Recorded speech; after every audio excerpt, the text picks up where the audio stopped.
A struggling flower shop on Skid Row finds fame and fortune when a plant with a strange appetite mysteriously appears. By all accounts, this movie should not be the timeless classic that it is. It came out in 1986 and was the adaptation of a 1982 off-Broadway production of a 1960 Roger Corman B-movie. I can't review it objectively because I've seen it so many times and have this very strong nostalgic attachment to it. It's one of the few films that I just cannot imagine someone not enjoying. It is a musical, and one of the charming things about it is that most of the cast aren't classically trained singers. The songs are all very catchy and have this down-home everyman vibe. I can't pick a favorite song, but every time I watch it, I find myself singing the theme, the dentist song, Suddenly Seymour, and I'm a Mean Green Mother from Outer Space for days afterwards. Even if those are the songs I find myself singing, every single song in the movie is a classic. There isn't a stinker in the whole movie. The songs were composed by Howard Ashman and Alan Menken. Ashman passed away in 1991 at the age of 40 from AIDS. I wasn't really familiar with either of these men by name, but I found out they were responsible for all of the songs in The Little Mermaid, Beauty and the Beast, and Aladdin. In fact, turning Aladdin into a Disney film was Ashman's idea. So needless to say, Little Shop of Horrors is full of amazing timeless classic songs. Rick Moranis and Steve Martin were both at the height of their power here. Moranis plays the down-on-his-luck everyman who is the handler of the mysterious plant, and Martin plays a woman-beating dentist with a fetish for inflicting pain on others. As menacing as that sounds, it's mostly played for laughs. There are several cameos, including one from Bill Murray, which is arguably one of the funniest scenes in the entire movie. We are introduced in and out of many scenes by a Greek chorus of singers, including a teenage Tichina Arnold and Tisha Campbell, who later both became famous for their roles on the TV show Martin. And Ellen Greene plays Audrey, the perky blonde with a dainty walk and high-pitched voice that sounds much different when she's singing. Audrey is the girl that Rick Moranis' Seymour pines over. In fact, he named the plant Audrey 2 to honor Audrey 1. Now when Audrey finds out about this, she lets out the most high-pitched, short squeak of joy, and it makes me laugh every time I see it. It's my favorite 1/10 of a second in the movie. And the set of Skid Row has a great look. It's got that same charm that The Princess Bride has, where the sets are clearly built on a soundstage, but they just fit so well with the vibe of the movie that it just adds to the charm. Everything looks wet and run down. Newspapers and trash blowing around everywhere. It just looks slummy in the best way possible. Frank Oz directed this adaptation, and I think his work as a puppeteer on The Muppets and as Yoda in the Star Wars series gave him insight onto how to film the scenes with the ever-growing plant named Audrey 2. I've read that many of the scenes were filmed at half speed to allow the animatronics team time to animate the giant puppet, but in the final cut you cannot tell that it's filmed in slow motion at all. I would argue that this is the best animatronics work that's ever been put on film. The plant moves so fluidly you will forget that it's not really alive. There's also some great camera work with some inventive shots, particularly in the dentist office, as well as some clever edits that perfectly transition two scenes together. And while I wouldn't call this a family film due to scenes of implied domestic violence and murder, and there's a few cuss words,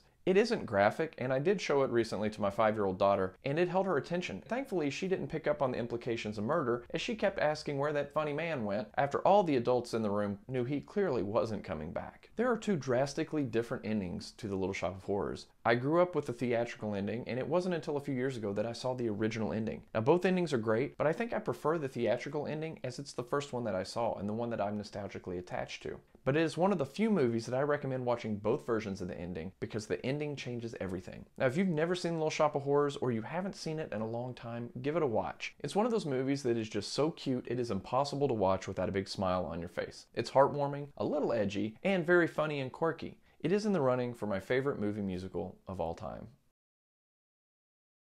1960s disc jockeys with great hair, Greek choruses, inventive camera angles, lovable singing nerds, sadistic dentist saying ah, singing plants.